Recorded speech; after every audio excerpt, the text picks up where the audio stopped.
Topic है जो कि आप व्हाइट बोर्ड पर देख रहे हैं। आपका यूनिट नंबर 18 चल रहा है फिजिक्स का और टॉपिक आज आपका है बैकग्राउंड रेडिएशंस। बेटा जिस तरह से नाम से ही हमें ये चीज नजर आ रही है कि कोई ना कोई चीज ऑलरेडी आपके इस यूनिवर्स में, इस कायनात में, इस जमीन के ऊपर मौजूद होगी जिसको नेम दिया हुआ है बैकग्राउंड रेडिएशन। बेटा रेडिएशंस हम ऑलरेडी एक इससे पिछले प्रीवियस लेक्चर में डिस्कस कर चुके हैं, तो यहाँ पर हम इसको डिस्कस करने की क्या जरूरत पड़ी। बैकग्राउंड रेडिएशन से मुराद यहाँ पर यह है कि आपके पास कुछ रेडियो एक्टिव एलिमेंट्स पहले से मौजूद होते हैं जो आपकी सरफेस ऑफ अर्थ पर भी मौजूद होते हैं और उसके अलावा आउटर सरफेस के अंदर भी मौजूद होते हैं, जैसे आप एटमॉस्फेयर के नाम से जानते हैं। तो स्टूडेंट्स जब ये तमाम के तमाम रेडियो एक्टिव एलिमेंट्स आपके एटमॉस्फेयर में मौजूद होंगे, आपकी सरफेस ऑफ अर्थ पर मौजूद होंगे, तो रेडियो एक्टिविटी का अमल खुद क्या होगा, नेचुरली क्या होगा, वो चलता रहेगा। ठीक है बेटा, देखते हैं कि कौन कौन से ऐसे सोर्सेस हैं जहां से आपके पास ये रेडियो एक्टिव एलिमेंट्स क्या होते हैं, वो इमिट होते हैं। ठीक है, तो आपके पास बेटा दो सोर्सेस हैं जहां से आपके पास रेडियो एक्टिव एलिमेंट्स जनरेट होते हैं या जहां से इमिट होते हैं। ठीक है, वो कौन से दो सोर्सेस हैं, तो आइए देखते हैं। सबसे पहला सोर्स आपका ये है अर्थ। ठीक है बच्चों, पहला सोर्स क्या है अर्थ, और दूसरा सोर्स क्या है, वो है स्पेस।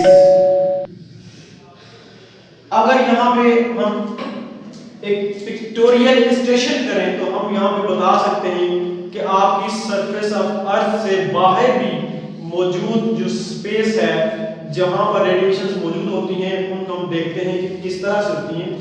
ये बेटा आपकी सरफेस ऑफ अर्थ अगर मैं देखूं तो यहां पर ये आप कह सकते हैं ये आपकी जमीन है। ठीक है, अब इसके बाहर यहां पर मौजूद आपस गैसेस होती हैं, बहुत सारी गैसेस। ठीक है, जिसमें आपने पढ़ी हुई सारी गैसेस है, एटमॉस्फेयर में मौजूद होती हैं, हाइड्रोजन है, ऑक्सीजन है, हीलियम है, बहुत सारी गैसेस जिनको आप कहते हैं एटमॉस्फेयर। ठीक है, this is known as atmosphere.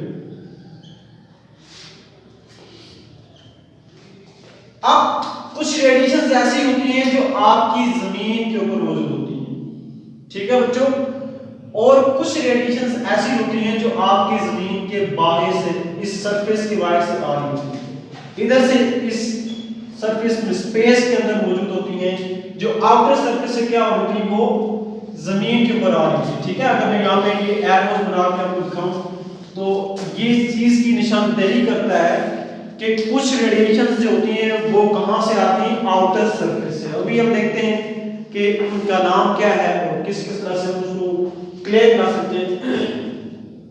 तो बेटा पहले हम बात करते हैं जी अर्थ की, जमीन के ऊपर। ये जो आपस में अर्थ की डायग्राम यहाँ पे बनाई है, जमीन के ऊपर कौन कौन से ऐसे सोर्सेज हैं जहां से रेडियो एक्टिव एलिमेंट्स जो है वो निकाले जाते हैं या वो पाए जाते हैं। बेटा सबसे पहला है, अगर हम बात करें तो जमीन के ऊपर हमारे पास मौजूद एयर, हवा के अंदर। ठीक है, इसी तरह से वाटर में मौजूद रेडिएशंस होती हैं, इसी तरह से सॉइल के अंदर होती हैं, मिट्टी में मौजूद रेडिएशंस होती हैं, इसी तरह से आपस जो रॉक्स हैं, चट्टानें हैं, वहां पर क्या होता है, ऑलरेडी नेचुरली तौर पर क्या होता है, रेडिएशंस पाई जाती है। ठीक है, जिनको हम कहते हैं बैकग्राउंड रेडिएशंस। लास्ट वन क्या है, रॉक्स। अब जो आपकी सरफेस ऑफ अर्थ है, जो आपकी जमीन है, जमीन के ऊपर ये सोर्सेज हैं, पानी, हवा, मिट्टी और चट्टानें, जहां से आपस क्या चीज जनरेट होती है, क्या चीज वहां से निकलती है, ये रेडिएशंस निकलती है। ठीक है students, these are the main sources from where radiations comes on the surface of earth, ठीक है स्टूडेंट्स। अब दूसरी आपस जो सोर्स है या दूसरा जो फिनोमिना है जो आपको बताया जा रहा है कि स्पेस में से मौजूद एटमॉस्फेयर से बाहर से कहीं ना कहीं से आपस रेडिएशन आती है, वो अपने प्लैनेट से, सन है, स्टार्स है, इसी तरह से और बहुत सारे मौजूद प्लैनेट्स हैं जहां से क्या होते हैं रेडिएशन सतह सरफेस पर आ रही है, ठीक है बेटा। इनको हम कहते हैं कॉस्मिक रेज या कॉस्मिक रेडिएशंस का नाम देते हैं। जो आपकी यहां से आती हैं उनको नाम देते हैं हम कॉस्मिक रेज या हम उसको कॉस्मिक रेडिएशन कहते हैं, ठीक है बच्चों। कॉस्मिक रेडिएशन, कॉस्मिक रेडिएशन भी कहते हैं जो आपकी स्पेस में से आती है, ठीक है। अब इनमें कौन कौन सी हो सकती हैं? इनमें अल्फा रेज हो सकती हैं, बीटा रेज हो सकती हैं, गामा रेज हो सकती हैं और इस तरह की बहुत सारी रेज हैं जो आपकी स्पेस में से जो है आपकी सरफेस की तरफ आती है, ठीक है। इनमें क्या क्या है? अल्फा रेज, फोटॉन्स, ठीक है। इसी तरह से ये बेसिकली जो कॉस्मिक रेज है या रेडिएशन है ये किस चीज पे बेस करती हैं? आपके प्रोटॉन्स के ऊपर, ठीक है। इसीलिए लेकिन हम यहाँ पे कॉस्मिक रेडिएशंस की जनरली डिस्कशन कर रहे हैं कि आपके पास ये रेज जो है वो स्पेस में से क्या होती है वो आती है, ठीक है। अब इसी तरह से आपके पास यहाँ पे हो सकता है बीटा रेज, ये सारी की सारी और बहुत सारी ऐसी हैं जो कहां से आती हैं वो स्पेस में से आती हैं। बेटा ये सारी की सारी जो रेज हैं ये नेचुरली पाई जाती हैं, रेडिएशन जो है ये नेचुरली होती हैं और इसी वजह से हम इनको कहते हैं बैकग्राउंड रेडिएशन, जो ऑलरेडी आपके स्पेस में आपकी सरफेस ऑफ अर्थ पर क्या होती है वो मौजूद होती है, ठीक है बच्चों। अब हमने इनका रिएक्शन पढ़ना है, मतलब कि ये किस तरह से एटम को आयोनाइज करते हैं, किस तरह से किसी एटम पर जब फॉल करें तो उसको किस तरह से जो वो आयोनाइज करते हैं, आयन में कैसे तब्दील कर देते हैं। तो देखें किस तरह से होता है बेटा। जब ये रेस हम आउटर रेस की बात करते हैं, ये वाली रेस जो है आपके जो है सरफेस के ऊपर जब आती हैं, कॉस्मिक रेज जो है, जो मैंने यहाँ पे एरोस की निशानदेही करके आपको बताया है, तो जब ये सरफेस पर आएगी, अर्थ की सरफेस पर या एटमॉस्फेयर में मौजूद गैसेस जितनी भी होती हैं, हाइड्रोजन है, इस तरह से कार्बन है, इस तरह से और बहुत सारे आपस की चीजें मौजूद होती हैं, ठीक है। उनके एटम्स के साथ क्या होती हैं, ये जब टकराती हैं उनके साथ जब ये क्या करेंगी आकर फॉल करेंगी तो एटम के अंदर मौजूद आपको पता है एक न्यूक्लियस होता है, न्यूक्लियस से बाहर क्या होते हैं नंबर ऑफ इलेक्ट्रॉन्स होते हैं। उन इलेक्ट्रॉन्स पर जब ये क्या करेंगी फॉल करेंगी तो बेटा उन इलेक्ट्रॉन्स को ये बाहर निकाल देंगी और आपके उस एटम पर क्या चार्ज आ जाएगा, वो पॉजिटिव चार्ज आएगा, इलेक्ट्रॉन पर कौन सा चार्ज आएगा वो नेगेटिव। इट मींस कि ये आयोनाइज कर देंगे, उसको आयंस में तब्दील कर देंगे। तो उस सूरत में आपके पास दो तरह की रेज बनती हैं, एक को बेटा आप लोग कहते हैं प्राइमरी रेडिएशन से प्राइमरी रेज कहते हैं और दूसरे वाले को जो आप क्या वो क्या नाम देते हैं वो सेकेंडरी रेडिएशन या सेकेंडरी रेज कहते हैं, ठीक है। आगे देखते हैं किस तरह से। तो बेटा देखिए कि अगर आपके पास एक एटम है कोई सा भी, ठीक है, जब कॉस्मिक रेज इस पर आकर फॉल करेगी, ठीक है, यहां पर मौजूद कोई एक इलेक्ट्रॉन है, वो इलेक्ट्रॉन क्या करेगा, ये एनर्जी गेन करेगा। जब एनर्जी गेन करेगा तो वो अपना ऑर्बिट छोड़कर बाहर किसी और ऑर्बिट में चला जाएगा। उस दौरान क्या होगा, ये एनर्जी क्या करेगा एब्जॉर्ब कर लेगा। लेकिन आपको पता है कि एटम के अंदर मौजूद जो इलेक्ट्रॉन्स होते हैं वो स्टेबल उस वक्त तक नहीं रहते जब तक उनके पास एनर्जी क्या रहती है कंटिन्यूअसली सेम ना हो, ठीक है। वो रेज जब फॉल करेंगे इलेक्ट्रॉन्स पर तो इलेक्ट्रॉन्स एनर्जी गेन करेंगे, गेन करने के बाद क्या करेंगे वो जंप करेंगे, एक्साइटेड स्टेट में चले जाएंगे। तो बेटा कुछ देर के बाद वो अपना ऑर्बिट क्या करेंगे, ऑर्बिट को लेफ्ट कर देंगे, ठीक है। ये खुद रेज जो है ये वाली ये कॉस्मिक रेज है, ठीक है। ये ऑलरेडी एक रेडिएशन है जो बाहर से आई है, इसे हम कहते हैं प्राइमरी रेडिएशन। इसका नाम क्या है प्राइमरी रेडिएशन, ठीक है। लेकिन जब इस इलेक्ट्रॉन पर ये फॉल की है, कुछ देर के लिए ये एक्साइटेड स्टेट में चला जाएगा, उसके बाद ये कुछ देर किसी और जगह पर स्टे करेगा जब तक ये एनर्जी इसके पास मौजूद रहेगी। लेकिन with the passage of time, कुछ वक्त गुजर जाने के बाद ये इलेक्ट्रॉन क्या करेगा, अपने आप को डी एक्साइटेशन स्टेट में लेकर आएगा। मतलब कि दोबारा से अपनी पहली वाली पोजीशन पर आएगा। अगर किसी ऑर्बिट को लेफ्ट करके अपने ऊपर वाले किसी ऑर्बिट में चला गया था, वहां से दोबारा मुड़कर अपने ही ऑर्बिट में जब आएगा, तब ये अपने अंदर से कुछ एनर्जी क्या करेगा, रिलीज करेगा, कुछ एनर्जी निकालेगा। तो उस दौरान बेटा जो एनर्जी रिलीज होगी वो आपस रेडिएशंस की फॉर्म में होगी, उसको हम कहेंगे सेकेंडरी रेडिएशंस, ठीक है। जो एनर्जी जब ये दोबारा आएगा अपने किसी ऑर्बिट में, ये रिलीज करेगा, वो क्या कहलाएगा, सेकेंडरी रेडिएशन, ठीक है। तो इस तरह से क्या हुआ बेटा, आपके पास प्राइमरी रेडिएशंस क्या होती हैं, सेकेंडरी रेडिएशंस क्या होती हैं, और आपके पास कौन कौन से ऐसे सोर्सेज हैं जहां से ये रेज जो वो क्या करती हैं, निकलती हैं, और आपकी जमीन के ऊपर कौन कौन सी ऐसी जगह हैं जहां से रेज जो वो निकलती हैं, रेडिएशन जो आती हैं, और आपकी स्पेस में मौजूद कौन सा एरिया है जहां से आपके पास ये रेडिएशंस आती हैं, ठीक है। मैंने आपको बता दिया। और ये जो स्पेस के अंदर से आपकी जो रेज आती हैं, इनको कॉस्मिक रेज का नाम दिया जाता है, ठीक है। कॉस्मिक रेडिएशंस कहलाती हैं, जो आपकी सरफेस ऑफ अर्थ पर मौजूद होती हैं, जो आपकी जमीन में से, मट्टी में से आती हैं, जो रॉक्स में से आती हैं, वाटर में से आती हैं, ये सारी की सारी क्या होती हैं, आपकी जो नाम है यहाँ पे लिखा हुआ बैकग्राउंड रेडिएशन, इनको हम बैकग्राउंड रेडिएशन का नाम देते हैं, ठीक है बच्चों। ये सारी की सारी कलेक्टिवली क्या कहलाती हैं, बैकग्राउंड रेडिएशन, ऑलरेडी आपकी बैकग्राउंड में मौजूद होती हैं। इनको कोई काम करने के लिए हमें मेहनत नहीं करनी पड़ती, ये नेचुरली क्या होती है, ये ऐसे चल रही है, ठीक है।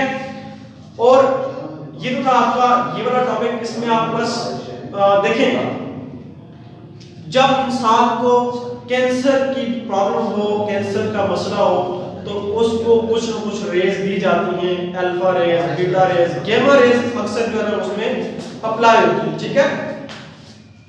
इसीलिए इंसान की बॉडी के अंदर मौजूद ये बड़ी खुशकिस्मती है कि रेडिएशन को एब्जॉर्ब करने की टेंडेंसी, सलाहियत मौजूद है, ठीक है। अगर हमारे अंदर ये टेंडेंसी ना हो, ये सलाहियत ना हो, ये एबिलिटी ना हो, तो बेटा इन रेस के अंदर ये जो कॉस्मिक रेस हैं या जो आपस सरफेस ऑफ अर्थ पर मौजूद रेडिएशंस हैं, ये हमारी बॉडी से टकराती रहती हैं, कोलैप्स करती हैं, ठीक है।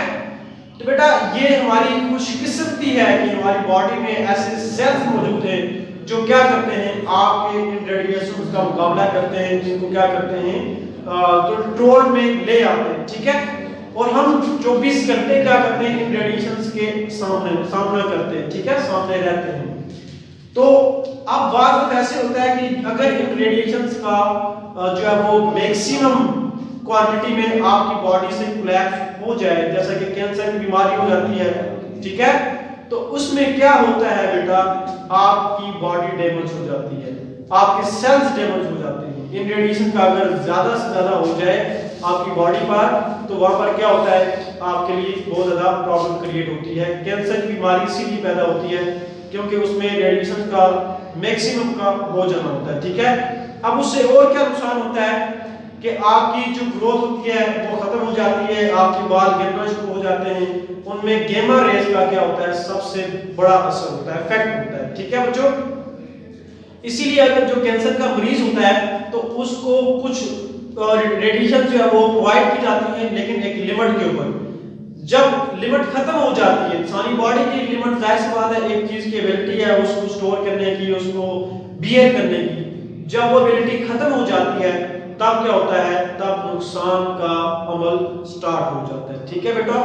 अब ये सारी कहानी किसकी थी, बैकग्राउंड रेडिएशंस की, कहां से आती हैं और किस किस तरह से ये एटम्स को आयोनाइज कर देती हैं, किस किस तरह से प्राइमरी रेडिएशन आती हैं, किस किस तरह से सेकेंडरी रेडिएशन बन जाती हैं। ये था आपका ये वाला टॉपिक।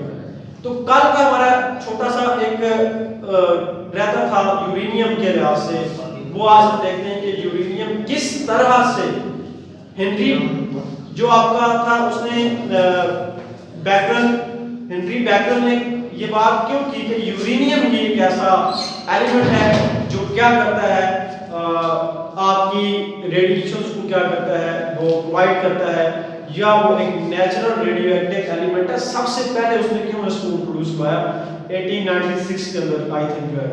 तो बेटा देखते हैं ऐसा क्यों हुआ। तो सबसे पहले देखिए यूरेनियम जो है, मैंने कल कहा था जिन एलिमेंट्स का एटॉमिक नंबर 82 हो या 82 से बड़ा हो वो हमेशा क्या करते हैं, नेचुरली रेडियो एक्टिव एलिमेंट होते हैं। ठीक है, अगर हम यूरेनियम की बात करें तो बेटा यहाँ पे मैं एक स्ट्रक्चर बना रहा हूं कि मेरे पास ये एक न्यूक्लियस है, ठीक है, किसका, यूरेनियम का।